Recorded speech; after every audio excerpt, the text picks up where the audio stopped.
Have you ever wondered what happens to that plastic bottle after you toss it into the recycling bin? Well, let's take a moment to appreciate the importance of recycling from an environmental perspective. It's no secret that our planet is struggling with pollution. This issue is vast and complex, much like a giant jigsaw puzzle with many pieces. One of the most significant pieces of this puzzle is plastic waste. Plastic, in all its forms, has become a ubiquitous part of our lives. From the packaging of our food to the bottles that hold our water, it's everywhere. But what happens when we're done with it? Sadly, a lot of it ends up in our natural environment, in our oceans, forests, and even in the bellies of our wildlife. This is a problem, a big one, but there's a solution, and that is recycling. Recycling is like magic. It takes something old and transforms it into something new. It's a way for us to take responsibility for our waste, to ensure that it doesn't harm our planet. When we recycle, we reduce the amount of new plastic that needs to be produced, we save energy, reduce greenhouse gas emissions, and most importantly, we prevent plastic waste from polluting our beautiful planet. But it's not just about the environment. Recycling also has economic benefits. It creates jobs and supports industries that are vital for our economy. It's a win-win situation for both our planet and its people. So the next time you finish your bottled water, take a moment to think about what happens next. Don't just toss it into the bin, toss it into the recycling bin, because that plastic bottle has a future. It has a chance to become something new, to serve another purpose, to continue its journey. The journey of a plastic bottle from your recycling bin to becoming a new product is quite fascinating.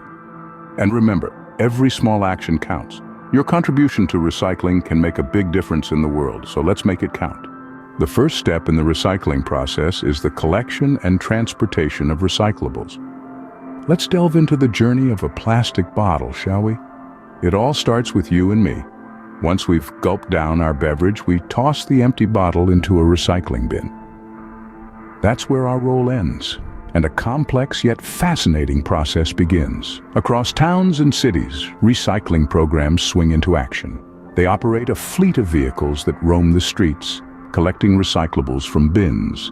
These vehicles are equipped with separate compartments for different types of recyclables like paper, glass, metal, and of course, plastic. It's not just about collecting, though. It's also about sorting.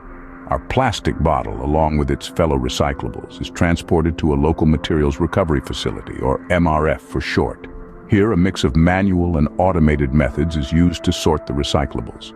Workers separate larger items, while machines use magnets, air jets, and optical sensors to sort the rest. The plastic bottles are further sorted based on the type of plastic they're made from. This is crucial because different types of plastics require different recycling processes. Some may have heard of the resin identification coding system, the little triangle with a number inside, found on most plastic items. This is what helps in the sorting process. Once sorted, the plastic bottles are compacted into large bales, ready for transportation. You might be wondering where these bales of plastic bottles are heading. Well, they are off to recycling facilities, each specializing in a different material. Trucks, trains, and sometimes even ships transport these bales to various parts of the country, or even overseas. These journeys can span hundreds or sometimes thousands of miles. It's a testament to the importance we place on recycling and the lengths we're willing to go to ensure our waste is handled in the most environmentally friendly way. And so, after a long journey, our plastic bottle finally arrives at the recycling facility. It may seem like it's been through a lot, but believe it or not, this is just the beginning. Once at the recycling facility, the real magic begins. At the recycling facility, the process of sorting and cleaning begins. Picture a bustling hub of activity, where each piece of recyclable material is treated with the utmost care. The first leg of this journey is sorting. We can't lump all recyclables together, can we? So materials are segregated based on their type. Plastics are grouped together, but not all plastics are the same. There are 7 different types, each with its unique properties and recycling requirements. They range from the common type 1, polyethylene terephthalate, often found in water bottles, to the less common type 7, which includes various other plastics. Each type has to be separated to ensure the recycling process is as efficient as possible. Once all the plastics are sorted into their respective groups, it's time for a good scrub. But this isn't your average wash.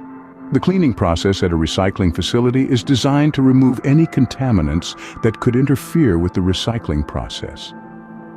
This could be anything from leftover food residue to labels and adhesives.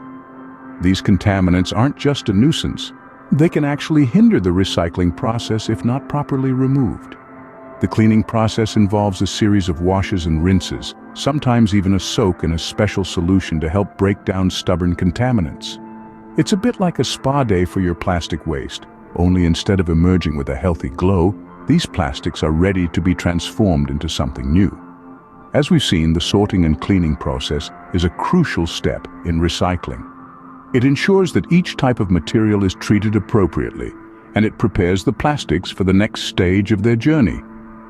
Without this step, recycling wouldn't be possible. With the plastic materials sorted and cleaned, they are ready for the next stage. It's a process that requires meticulous attention to detail and a lot of hard work, but the end result is worth it. A cleaner, greener world for us all, and that's something we can all get behind. The cleaned and sorted plastic materials are now ready for processing and manufacturing. It's time for transformation, a chance for these once discarded items to be reborn, and it's all about breaking things down to build them back up again. Imagine the plastic materials as a phoenix, ready to rise from the ashes. The first step in this rebirth is shredding. The plastic materials are shredded into small pieces, reducing them to a fraction of their original size. This process is similar to how you might shred a piece of paper, but on a much larger scale and with a lot more power. Once shredded, these small plastic pieces are subjected to further processing. They are melted down and transformed into a form that is easier to work with. Picture a river of molten plastic, flowing and glowing with potential. This form is known as plastic resin or pellets. These pellets are the raw material for the next stage of the process. They are the building blocks for creating new products. Picture a child's building set, but instead of brightly colored blocks, you have these small, uniform pellets. These pellets are then used to manufacture a wide range of new products. It's not just about making more plastic bottles. These pellets can be used to create everything from clothing and furniture to car parts and children's toys. It's a testament to the versatility of plastic and the possibilities that come with recycling. The manufacturing process varies depending on the product being made. For example, when making plastic bottles, the pellets are melted once again and blown into a mold to create the bottle shape. For clothing, the pellets are spun into fibers that are then woven together. This process of transformation from discarded plastic to valuable raw material and then to new products is the magic of recycling. It's the perfect example of the saying, one man's trash is another man's treasure. From here, these new products are ready to be sent out into the world. And so, the cycle continues. Imagine the journey of a plastic bottle. Once tossed into the recycling bin, it embarks on a new adventure. Far from its life as a simple beverage container, it is collected, sorted, cleaned, and processed, all in preparation for its next chapter. After processing, the plastic is reborn. It might become a part of a park bench, a new plastic bottle, or even a cozy fleece jacket. These products, made from recycled materials, are then used by consumers just like you and me.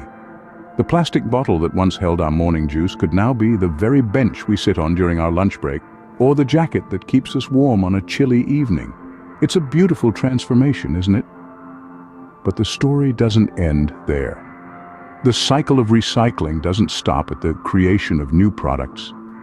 Once these items have served their purpose, once the bench is worn, the bottle empty, or the jacket frayed, they can enter the recycling process all over again.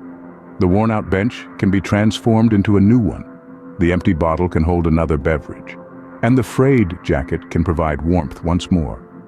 This continuous cycle of use, recycle, and reuse is the heartbeat of sustainability. It extends the life of materials, reduces the demand for new resources, and minimizes waste. It's a cycle that breathes new life into the old again and again, proving that nothing is truly disposable. Each time we participate in this cycle, by recycling our used items, we are making a choice. A choice to respect and protect the world we live in. A choice to conserve resources for future generations. A choice to reduce our impact on the environment. It's a choice that matters. Recycling is a continuous cycle that helps us reduce our impact on the environment. So next time you finish a bottle of juice, remember its journey. Consider its potential, and choose to give it another chance. Because in the world of recycling, every end is just a new beginning.